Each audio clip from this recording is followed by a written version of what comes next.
Hello and welcome back to the channel.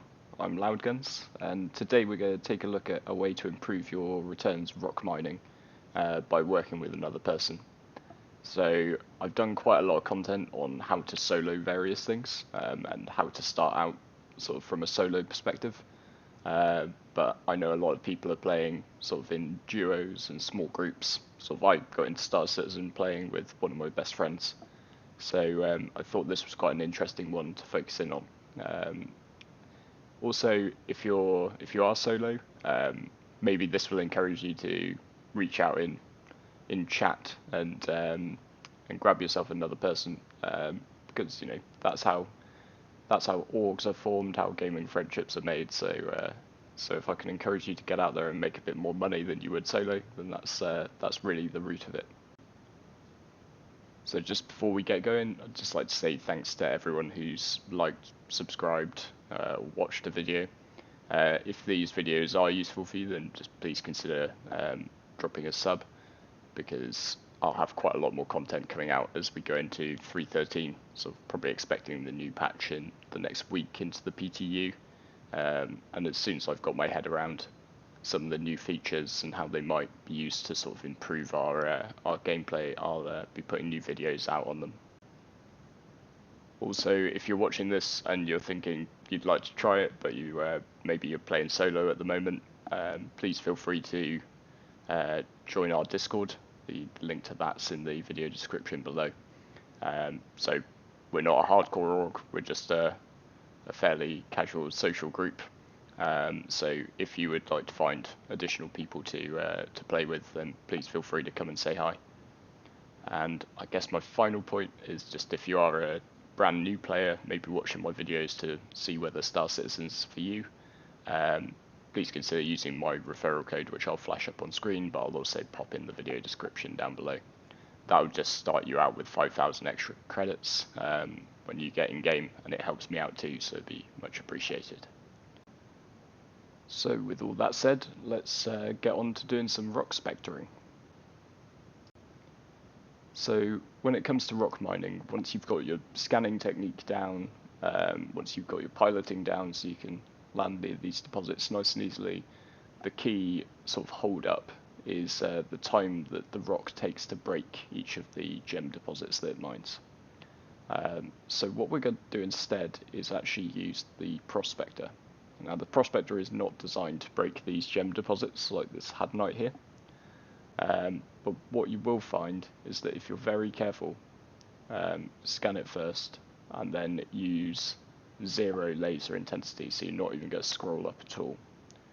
You can fire in fairly short bursts, and actually, as you'll see, you just let out burst, let the rock cool off, burst again to keep it within that green zone. Now currently I'm using a Lancet laser head, so this is helping by reducing the resistance and the instability of the hadonite deposit, but it is possible to just keep sort of recharging that into the green, letting it charge up while it cools down, and then once it's dropped out of the green zone, there you go, you've popped that gem, and a lot quicker than you would pop it with the rock itself. So I did a couple of tests because I was interested to see whether this would work with the Arbor laser. Obviously the Lancet is a lot better because of the additional buffs to instability and resistance, but if you're maybe considering renting a Prospector, you'd only be able to get the Arbor laser on it. So it is a bit trickier, but it does still work, is the key. And it works with Dolvine, it works with Hadonite. I didn't find any to test, but I assume therefore it would work with Aphorite because that's in between the two. This is to me a bit of a game changer, because sort of if I can use an Arbor laser for this, well then I can rent the Prospector.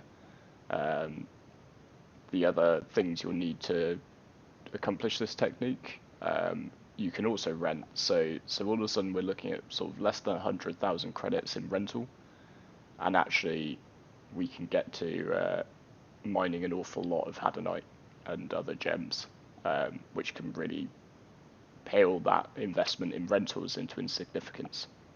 So for a duo who are just starting out, this could be a way to, basically with nothing more than a starter ship and 100,000 credits between you, get some really decent profits going. So the downside to the Prospector on its own is that we've got these deposits broken, but the Prospector can't extract these gems. So the Prospector can only extract ores from the bigger stones that are out there. So that's why you can't really do this solo. I'd imagine you could break this rock and then you could fly down, land, get out, and then pick up each individual gem. But you know, do you enjoy watching paint dry? So assuming that you don't, this is where the ROC comes in. So what you would do is get a buddy, have them fly round in a cutlass or something similar with the ROC in the back, and then when you find a deposit, the Prospector does the braking to make that nice and quick, and then the ROC does the scooping up. So that also then gives you the ability to sort of keep mining a lot more. So you've got two of you sort of to find deposits, so you can cut down your scanning time. And then there's the benefit as well that the Prospector can stick out looking for more deposits when the ROC miner has to go and sell. So actually you can keep a decent loop going, and it's easily more than twice as quick. Admittedly, sometimes you do blow the deposit up and shower your mining buddy with explosive gems. Just to prove my point though, on sort of for solo players who maybe don't have someone to play with, and for some reason don't want to come and join our Discord and find someone, this chap Massive X is literally just someone I typed a message into all chat. I just said, any ROC miners out there who want to team up, and he said yep. He was on Daymar, so I came out, and we started doing this. Because you're going to be more than twice as quick filling a ROC as you would be filling a ROC solo, you'll find, you know, there's no problem splitting the profits. Like you're not making less money by sharing the profits. You're taking 50% of a much bigger pie. So that's going to serve both of you well, and might be a nice introduction to a bit of multiplayer action in Star Citizen. So while you're out here, don't forget though that it is still ROC mining. So I would say probably at the moment ROC mining is one of the most dangerous professions in game. It's probably the single most vulnerable to pirates and griefers. So if you can help it, try ideally to mine on the day side of the moon that you're hitting up.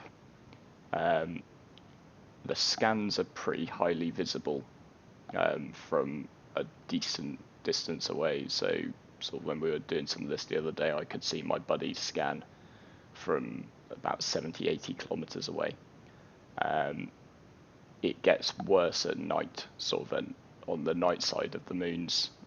Your scan sort of lights things up like a Christmas tree. So if you can work during the day, then that's better. You'll also be able to do without, sort of, we're using the ship headlights at the moment. So if you can imagine a pirate's eye view of them sort of maybe flying across the surface of one of these moons, then you can imagine sort of you'd stick out like a sore thumb if you're all lit up like we are at the moment.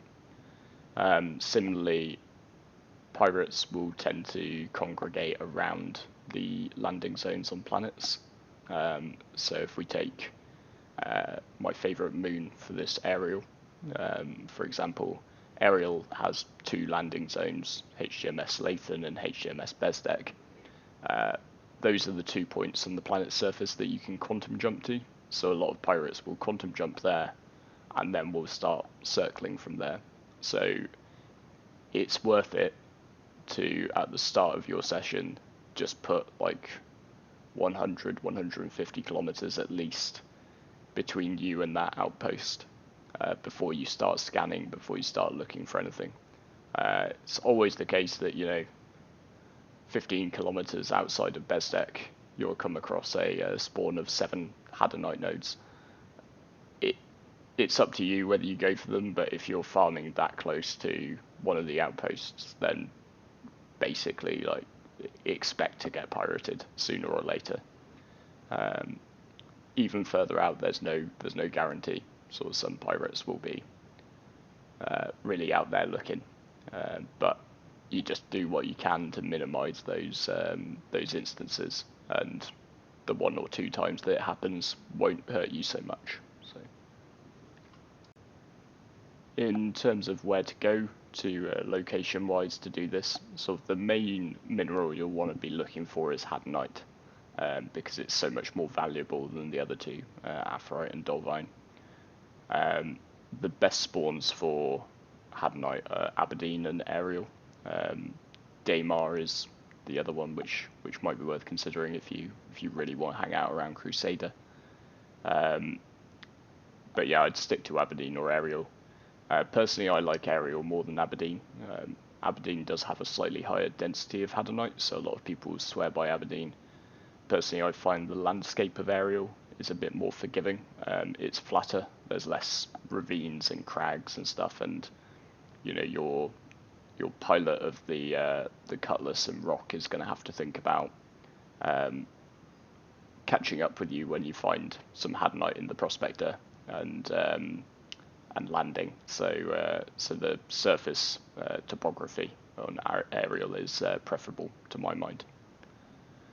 Speaking of topography, one of the other things which does help with doing this technique is sometimes you'll find sort of deposits of Hadanite which are clinging to like the edge of a hill or a cliff, and they can be very awkward to get to with the rocks. Sort of a couple of times doing rock mining, I've flown by and looked at a deposit of lots of Hadanite nodes and realised that there's no way I can get my ROC to drive up to those, whereas in the Prospector you can just break them and then you can let them drop down. So yesterday we assembled a bit of a bigger crew just to test this and see if we could scale it up. And actually it was really interesting and a lot of fun. So we brought out a number of Prospectors, a number of transport vehicles and ROCs. We tried a bunch of different ships to carry the ROC. So we tried out sort of an MSR, we tried out the Cutlass, tried out some of the bigger ones like the Carrack. Conclusion we arrived at from that was the Cutlass is still king.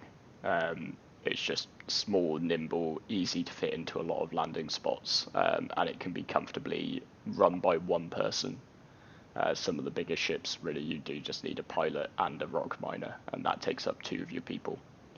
But it was an interesting puzzle in a way, and this is why I would sort of say, if you're in a bigger org, like maybe this is worth considering doing. There was just a additional layer of challenge to the coordination in this, because you've got 3 different factors that you're looking at. You've got sort of your miners, your transport, your ground vehicles, and so actually coordinating all that, identifying where the choke points are, so sort of switching it around a bit to try and find a better min-max was good, challenging team play. And I think as we get sort of more development in the game, sort of things like the Orion, for example, you're going to require that ability to work together as a group of 6-7 of you on a complex task. And if you can get paid in the meantime while you're doing this, then all the better. But maybe for bigger orgs, it's more about the challenge and finding better and faster ways to do these things. So thanks very much for watching. If this was useful for you, then please consider a like and subscribe, sharing this with some of your old mates maybe. And please do get in touch in the comments. It's really good having a conversation with people around these videos and around different things that that they've been doing that I could be doing. So yeah, please feel free to get in touch. Hopefully 3.13 not too far out, so we'll have a lot more to talk about in the coming weeks. So I look forward to seeing you in the next videos. Thanks.